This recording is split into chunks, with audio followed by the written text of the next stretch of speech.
Hello, hi, dear friends. അപ്പോൾ നമ്മളുടെ Wednesday ആണ് നമ്മളുടെ ബ്യൂട്ടി വ്ളോഗിൻ്റെ ദിവസം.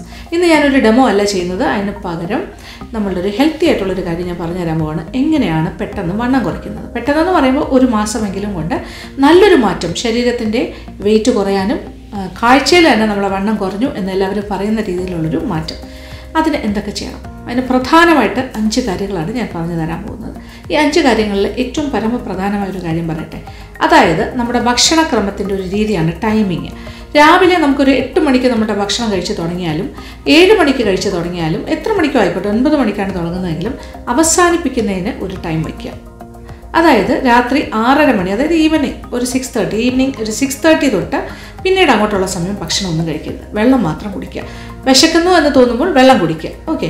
അല്ലാതെ 6:30 എന്ന് പറയുമ്പോൾ സൺസെറ്റിൻ്റെ സമയമാണ്. സൂര്യൻ അസ്തമിച്ച് കഴിഞ്ഞാൽ പിന്നെ ഭക്ഷണമൊന്നും കഴിക്കരുത്. അത്രയും നേരം മാക്സിമം കഴിച്ചോളൂ. നിങ്ങൾക്ക് വിശക്കുന്നത് പോലെ ഭക്ഷണം കഴിക്കാം. പക്ഷേ ശരീരത്തിന് ഈ കഴിക്കുന്ന ഭക്ഷണം രാവിലെ 7 മണിയോ 8 മണിക്കോ തുടങ്ങുന്ന ഭക്ഷണം വൈകുന്നേരം 6 മണി വരെ 6:30 മണി വരെ നമ്മൾ കഴിക്കുന്നുണ്ട്. ഈ ഭക്ഷണത്തിന് ദഹിക്കാനായിട്ട് ഡൈജഷന് വേണ്ടിയിട്ടുള്ളൊരു സമയമാണ് പിന്നെ കൊടുക്കേണ്ടത്. പിറ്റേ ദിവസം ആ സമയമാകുന്നത് വരെ ആ ഒരു ദഹന പ്രക്രിയ നടന്നുകൊണ്ടിരിക്കും. അപ്പോൾ നമുക്ക് ശരീരം ഉൾക്കൊള്ളേണ്ട കാര്യങ്ങൾ, അബ്സോർബ് ചെയ്യേണ്ട കാര്യങ്ങൾ അബ്സോർബ് ചെയ്യുകയും വേണ്ടാത്ത കാര്യങ്ങൾ വേസ്റ്റായിട്ട് പുറന്തള്ളുകയും ചെയ്യുന്നു. അപ്പോൾ ഇതാണ് ആ ഒരു ക്രമം. അപ്പോൾ ഈ ഒരു ടൈമിങ് നമ്മൾ കൃത്യമായി പാലിച്ചു കഴിഞ്ഞാൽ നല്ലൊരു മാറ്റം ഉണ്ടാകും. Okay, that is one thing. ഇനി രണ്ടാമത്തെ കാര്യം എന്ന് പറയുന്നത് ഏറ്റവും പ്രധാനപ്പെട്ട ഒരു കാര്യമാണ്. അതായത് നമ്മൾ കുടിക്കുന്ന വെള്ളം, നമ്മുടെ ഡയറ്റിൻ്റെ ഭാഗമായിട്ട് ധാരാളം വെള്ളം കുടിക്കുന്നുണ്ടാവുമല്ലോ. ഒരു minimum 8 glass വെള്ളമെങ്കിലും കുടിച്ചിരിക്കണം. 8 to 12 or 16 glasses of water. അത് ഓരോരുത്തരുടെ കപ്പാസിറ്റി അനുസരിച്ച് 8 ഗ്ലാസ് മുതൽ 12 16 ഗ്ലാസ് വെള്ളം വരെ ഒരു ദിവസം കുടിക്കാം. ഈ കുടിക്കുന്ന വെള്ളം സാധാരണ ഐസ് വാട്ടർ കുടിക്കാം, സാധാരണ ടാപ്പ് വാട്ടർ കുടിക്കാം, അല്ലെങ്കിൽ നോർമൽ റൂം ടെമ്പറേച്ചറിലെ വെള്ളം കുടിക്കാം. അതെല്ലാം മാറ്റി വെച്ചിട്ട് ചൂടുവെള്ളം കുടിക്കാനായിട്ട് ശീലിക്കണം. ആദ്യമൊക്കെ കുറച്ച് ബുദ്ധിമുട്ടായിരിക്കും. അതായത് പക്ഷേ പൊള്ളുന്ന രീതിയിലുള്ള വെള്ളമല്ല ഞാൻ ഉദ്ദേശിച്ചത്. ചൂടുവെള്ളം എന്ന് പറയുമ്പോൾ വളരെ ലൂക്കോമായിട്ടുള്ള വാട്ടറും അല്ല, കുറച്ച് ചൂടുള്ള വെള്ളം. അതേസമയം നാക്കൊന്നും പൊള്ളാനും പാടില്ല. അപ്പോൾ ആദ്യമൊക്കെ കുടിക്കുമ്പോൾ ഒരു സുഖമൊന്നും ഉണ്ടാവില്ല. ചൂടുവെള്ളം കുടിക്കുന്ന ഒരു ശീലമില്ലല്ലോ. പക്ഷേ ക്രമേണ നമ്മൾ അതുമായിട്ട് നല്ലതായിട്ട് അഡ്ജസ്റ്റഡ് ആകും. പിന്നെ നമുക്കൊരു ചെറിയ ചൂടുവെള്ളം തന്നെ കുടിക്കണമെന്ന് തോന്നും. ആ ചൂടുവെള്ളം കുടിക്കുന്നതുകൊണ്ട് ഒരുപാട് ഹെൽത്ത് ബെനിഫിറ്റ്സ് ആണുള്ളത്. ചൂടുവെള്ളത്തിന് അതിൻ്റേതായ ഒരുപാട് ഗുണഗണങ്ങളുണ്ട്. അപ്പോൾ ആഹാരം കഴിക്കുന്നതിന് മുന്നേയും ആഹാരം കഴിച്ചതിന് ശേഷവും ഓരോ ഗ്ലാസ് ചൂടുവെള്ളം നിർബന്ധമായും കുടിച്ചിരിക്കണം. അതായത് ഭക്ഷണം കഴിക്കാനിരിക്കുന്നു, രാവിലെ ബ്രേക്ക്ഫാസ്റ്റ് കഴിക്കുന്നതിന് ഒരു 10-15 മിനിറ്റ് മുന്നേ ഒരു ഗ്ലാസ് ചൂടുവെള്ളം കുടിക്കുക. ആ ചൂടുവെള്ളം കുടിക്കുമ്പോൾ വളരെ സിപ്പ് ചെയ്ത് കുടിച്ചാലും മതി. ഒറ്റയടിക്ക് ഗൾപ്പ് ചെയ്യേണ്ട ആവശ്യമില്ല. എന്തായാലും ചൂടുവെള്ളം കുടിക്കുക. ഓക്കെ, ഒത്തിരി സമയം എടുത്ത് കുടിക്കരുത്, എങ്കിലും ഒരു 5 മിനിറ്റ് കൊണ്ട് കുടിച്ച് തീർക്കാനായിട്ട് നോക്കുക. ആ ചൂടുവെള്ളം കുടിക്കുമ്പോൾ തന്നെ നമ്മുടെ ട്രാക്കെല്ലാം കറക്റ്റായിട്ട് ഒന്ന് ഡൈലേറ്റഡ് ആയിട്ട് വരും എന്നാണ് പറയുന്നത്. അപ്പോൾ അത് കഴിയുമ്പോൾ പിന്നെ അത് മാത്രമല്ല, നമുക്ക് വയറ് നിറഞ്ഞതുപോലെ ഒരു ഫീലിംഗ് ആണ്. ഒരുപാട് കഴിക്കാനും തോന്നില്ല. അപ്പോൾ കഴിക്കുന്നതിൻ്റെ ഒരു കൺസ്യൂം ചെയ്യുന്നതിൻ്റെ ഒരു അളവും കുറച്ച് കുറയും. ഒരു ഗ്ലാസ് വെള്ളം കുടിച്ചിട്ട് ഭക്ഷണം കഴിക്കാനിരിക്കുകയാണെങ്കിൽ, ഇപ്പോൾ ചൂടുവെള്ളമല്ല സാധാരണ വെള്ളമാണെങ്കിൽ പോലും നമുക്ക് പെട്ടെന്ന് വയറ് നിറഞ്ഞ പോലെ തോന്നും. പിന്നെ അത്രയും ഭക്ഷണം കഴിക്കില്ല, കുറച്ചുകൂടെ ക്വാണ്ടിറ്റി കുറയും. അപ്പോൾ ചൂടുവെള്ളം കുടിച്ചിട്ട് കഴിക്കുകയാണെങ്കിൽ അതിന് വേറെയും ചില ഗുണങ്ങളുണ്ട്. അപ്പോൾ ചൂടുവെള്ളം കുടിക്കുമ്പോൾ നമ്മുടെ ഇൻറ്റേർണലായിട്ട് അകത്തുള്ള ടെമ്പറേച്ചർ ഒന്ന് ലോ ഡൗൺ ചെയ്യും. അതോടുകൂടി ബോഡി മെറ്റബോളിസം കൂടുന്നു. ഇതൊരു തെർമിക് ഇഫക്റ്റാണ്. ഈ തെർമിക് ഇഫക്റ്റ് ഉണ്ടാകുന്നതോടുകൂടി നമ്മുടെ ശരീരത്തിൻ്റെ ഭാരം കുറയാനുള്ളൊരു ടെൻഡൻസിയും ഉണ്ടാകും. അപ്പോൾ ബോഡി വെയ്റ്റും കുറയും. ഇത് ഒരു ദിവസത്തെ കാര്യമല്ല, എല്ലാ ദിവസവും നമ്മളിങ്ങനെ തന്നെയാണ് ചെയ്യേണ്ടത്. അതായത് ഭക്ഷണം കഴിക്കുന്നതിന് തൊട്ട് മുന്നേ ഒരു 5-10 മിനിറ്റ് മുമ്പേ നമ്മൾ ഒരു ഗ്ലാസ് ചൂടുവെള്ളം കുടിക്കുന്നു. അതായത് ബോഡി മെറ്റബോളിസം നന്നായിട്ട് ത്വരിതപ്പെടുത്തും അല്ലെങ്കിൽ കൂട്ടും ഈ ചൂടുവെള്ളം കുടിക്കുന്നത് കൊണ്ട്. ഇപ്പോൾ ബോഡിയുടെ മെറ്റബോളിസം കൂട്ടുമ്പോൾ ശരീരത്തിന് സ്വാഭാവികമായും കുറച്ചുകൂടി ഒരു ഹെൽത്തി ആയിട്ടുള്ളൊരു ബോഡി ആകുന്നു. നമ്മുടെ വെയിറ്റ് ലോസിനത് സഹായിക്കുകയും ചെയ്യുന്നു. മാത്രമല്ല, ഭക്ഷണത്തിന് മുന്നേ ചൂടുവെള്ളം കുടിക്കുമ്പോൾ ഗട്ട് ഏരിയയിലുള്ള, അതായത് ആ ഭാഗത്ത് സ്റ്റൊമക്ക് ഏരിയയിലൊക്കെ ഉള്ള ബ്ലഡ് വെസൽസിനെ ഒന്നുകൂടി ഡൈലേറ്റ് ചെയ്യും. ആ ഡൈലേഷൻ നടക്കുന്നതോടൊപ്പം നമ്മുടെ ഡൈജഷൻ ഇമ്പ്രൂവ് ചെയ്യും. ഡൈജഷൻ എന്ന് പറയുമ്പോൾ അറിയാമല്ലോ, നമ്മുടെ ദഹന പ്രക്രിയ കുറച്ചുകൂടി ഇമ്പ്രൂവ് ചെയ്യും. അതോടുകൂടി തന്നെ ഡൈജഷൻ ഇമ്പ്രൂവ് ചെയ്യുന്നതോടുകൂടി കോൺസ്റ്റിപ്പേഷൻ പോലെയുള്ള കാര്യങ്ങളും കുറഞ്ഞു കിട്ടുകയും ചെയ്യും, മലബന്ധം പോലെയുള്ള കാര്യങ്ങൾ. അപ്പോൾ മൊത്തത്തിൽ നോക്കുകയാണെങ്കിൽ ബിഫോർ ഫുഡ്, ആഹാരത്തിന് മുന്നേ കഴിക്കുമ്പോഴും നമ്മുടെ ഈ ദഹന പ്രക്രിയയ്ക്ക് വേണ്ടിയിട്ട് വയറിനെ സജ്ജീകരിച്ചെടുക്കുകയാണ് ആ ചൂടുവെള്ളം ചെയ്യുന്നത്. ഇനി ഭക്ഷണം കഴിഞ്ഞിട്ട്, ആഫ്റ്റർ ഫുഡ്, ഭക്ഷണം കഴിച്ച് കഴിഞ്ഞിട്ട് വീണ്ടും ഒരു ഗ്ലാസ് ചൂടുവെള്ളം കുടിക്കുക. അപ്പോൾ തണുത്ത വെള്ളം, നോർമൽ വാട്ടറൊക്കെ മാറ്റിയിട്ട് ചൂടുവെള്ളം തന്നെ കുടിക്കുക. ബ്രേക്ക്ഫാസ്റ്റ് ആണെങ്കിലും ലഞ്ച് ആണെങ്കിലും എങ്ങനെയാണെങ്കിലും കഴിയുമ്പോൾ അതെന്ത് സംഭവിക്കുന്നു വെച്ചാൽ, നമ്മൾ കഴിക്കുന്ന ഭക്ഷണത്തിലെ ഫാറ്റ് മോളിക്യൂൾസിനെ പെട്ടെന്ന് തന്നെ ബ്രേക്ക് ഡൗൺ ചെയ്യാനായിട്ട് ഈ ചൂടുവെള്ളത്തിന് സഹായിക്കാൻ പറ്റും. അങ്ങനെ ഫാസ്റ്റായിട്ട് വളരെ എളുപ്പത്തിൽ സ്പീഡിൽ നമ്മുടെ കഴിക്കുന്ന ഭക്ഷണത്തിലെ ഫാറ്റ് മോളിക്യൂൾസിനെ എല്ലാം ഇത് ബ്രേക്ക് ഡൗൺ ചെയ്തിട്ട് ആ ഡൈജഷൻ പ്രോസസ്സ് കുറച്ചുകൂടി സ്പീഡപ്പ് ചെയ്യും. അപ്പോൾ നമ്മളുടെ ഈ അന്നനാളത്തിലൂടെ താഴേക്ക് സ്റ്റൊമക്ക് ഏരിയയിലേക്കൊക്കെ പോകുന്ന ഭക്ഷണം പെട്ടെന്ന് നന്നായിട്ട് ദഹിച്ച് നല്ല രീതിയിൽ ദഹിച്ച് ആവശ്യമുള്ള കാര്യങ്ങൾ ശരീരത്തിലേക്ക് ബ്ലഡ് വെസൽസിലൂടെ നമ്മുടെ എല്ലാ ഭാഗങ്ങളിലേക്കും പോകുന്നു. പിന്നെ വേണ്ടാത്ത കാര്യങ്ങൾ പുറത്തേക്ക് പുറന്തള്ളുകയും ചെയ്യുന്നു. അപ്പോൾ അതും മറ്റൊരു പ്രക്രിയയായിട്ട് നടക്കും. അപ്പോൾ അവിടെയും എന്ത് സംഭവിക്കുന്നു? Weight loss. അല്ലാതെ ഫാറ്റ് ഇങ്ങനെ അക്യൂമുലേറ്റ് ചെയ്ത് അവിടെയൊന്നും ഇരിക്കില്ല. അപ്പോൾ നമ്മുടെ വയറും കുറയും, ശരീരത്തിൻ്റെ വണ്ണവും കുറഞ്ഞു കിട്ടും. മൊത്തത്തിൽ ഒരു ബോഡി വെയിറ്റ് കുറയാനും സഹായിക്കും. അപ്പോൾ മനസ്സിലാവുന്നുണ്ടല്ലോ അല്ലേ ചൂടുവെള്ളത്തിൻ്റെ ഗുണങ്ങൾ.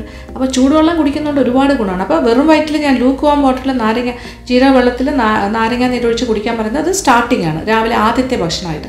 പിന്നീട് അങ്ങോട്ട് കുടിക്കുന്ന വെള്ളമെല്ലാം ചൂടുവെള്ളം കുടിക്കുക. ഭക്ഷണത്തിന് മുന്നേ, ഭക്ഷണം കഴിഞ്ഞ്, ഉച്ചയ്ക്കാണെങ്കിലും രാവിലെ ആണെങ്കിലും രാത്രിയാണെങ്കിലും. പിന്നെ ഇടസമയത്ത് നമ്മൾ കുടിക്കുന്ന വെള്ളവുമൊക്കെ ചെറു ചൂടുവെള്ളം തന്നെ കുടിക്കാനായിട്ട് ശ്രമിക്കുക. അപ്പോൾ ചെറു ചൂടുവെള്ളം എന്ന് പറയുമ്പോൾ ലൂക്ക് വാം വാട്ടർ, അത്തരം വെള്ളം ബാക്കി ത്രൂ ഔട്ട് ദ ഡേ നമ്മൾ കുടിക്കുന്ന വെള്ളമെല്ലാം അതാക്കുക. തണുത്ത വെള്ളമേ വേണ്ട.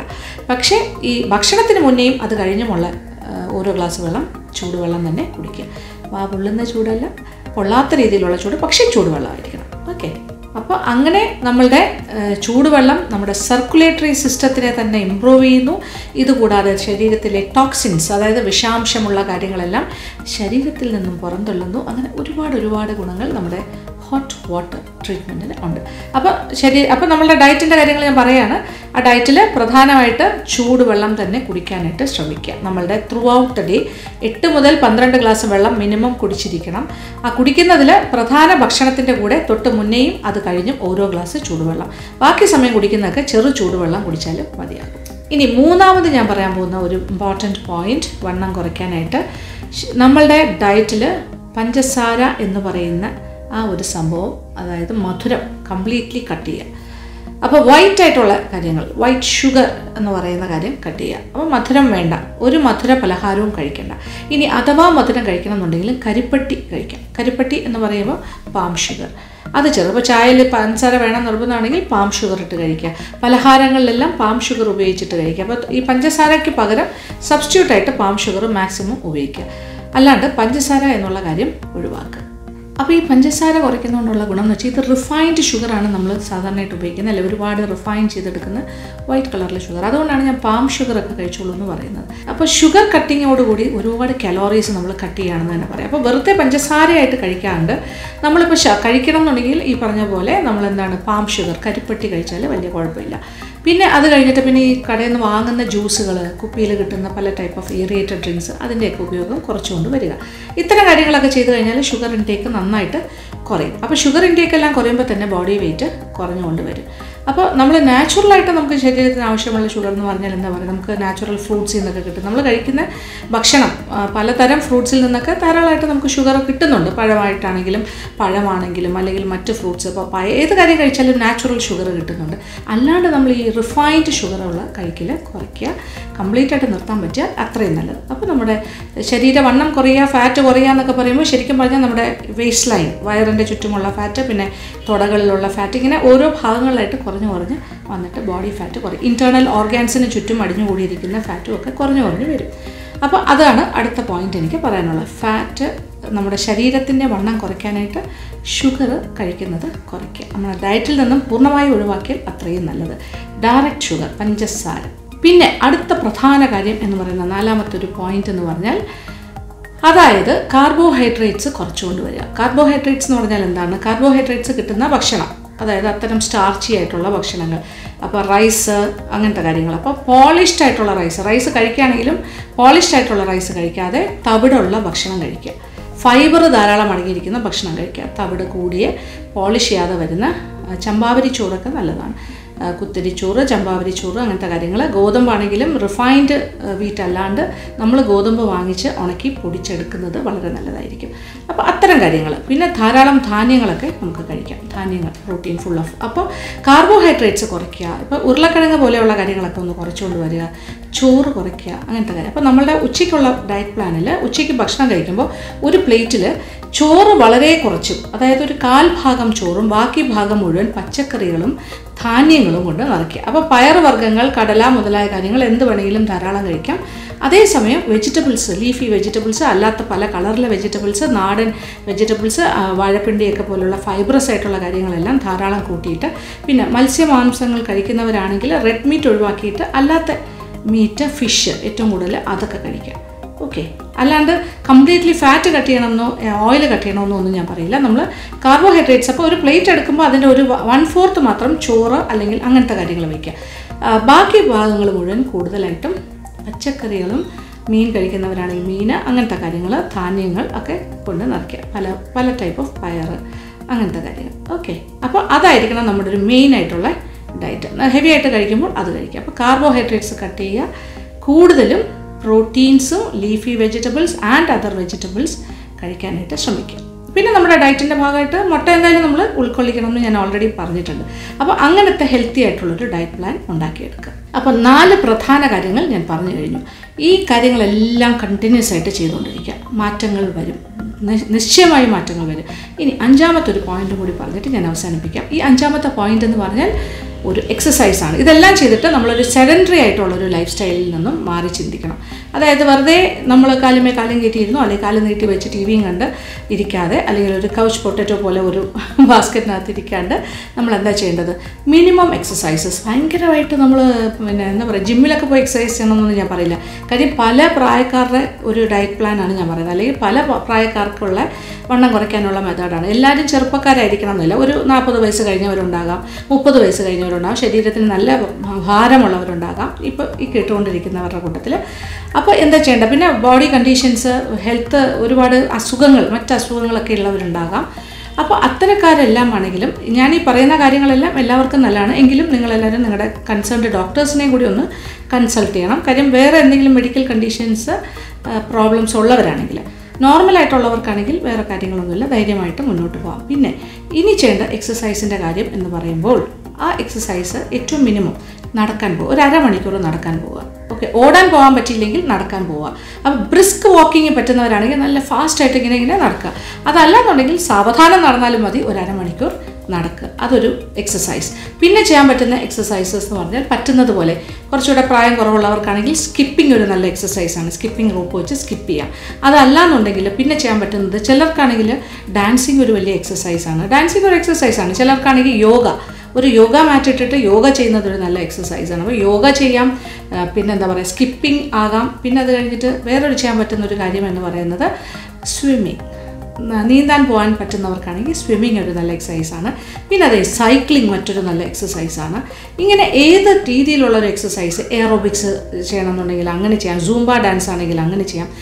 ഓരോരുത്തർക്ക് സൗകര്യമുള്ള കാര്യങ്ങൾ ചെയ്യാം. ഏറ്റവും മിനിമം ഇതൊന്നും പറ്റാത്ത ആൾക്കാർക്ക് നടക്കാൻ പോകാം. അതായത് നടക്കാൻ പോകുന്നവർക്ക് ഇപ്പോൾ രാവിലെ ആകാം, അല്ലെങ്കിൽ വൈകുന്നേരം ആകാം. സൂര്യനൊക്കെ ഒന്ന് ഫെയ്ഡായി കഴിഞ്ഞിട്ട് ഈവനിങ് ടൈം ആകുമ്പോൾ, ഒരുപാട് വെയിലില്ലാത്ത സമയത്ത് ഒരു 4:30 മണിയൊക്കെ ആകുമ്പോൾ നടക്കാൻ പോകാം, അല്ലെങ്കിൽ 5 മണി കഴിഞ്ഞ് നടക്കാൻ പോകാം. ഇതൊന്നും പറ്റിയില്ലെങ്കിൽ രാത്രി കിടക്കാൻ പോകുന്നതിന് മുന്നേ ആണെങ്കിലും ഒന്ന് നടന്നിട്ട് കിടക്കുന്നത് നല്ലതായിരിക്കും. പക്ഷേ ഞാൻ പറഞ്ഞ ഈ കാര്യങ്ങളെല്ലാം കൃത്യമായി പാലിച്ചുകൊണ്ടിരിക്കുക. അപ്പോൾ ഈ ഒരു റുട്ടീൻ നിങ്ങളൊന്ന് ഫോളോ ചെയ്ത് നോക്കൂ.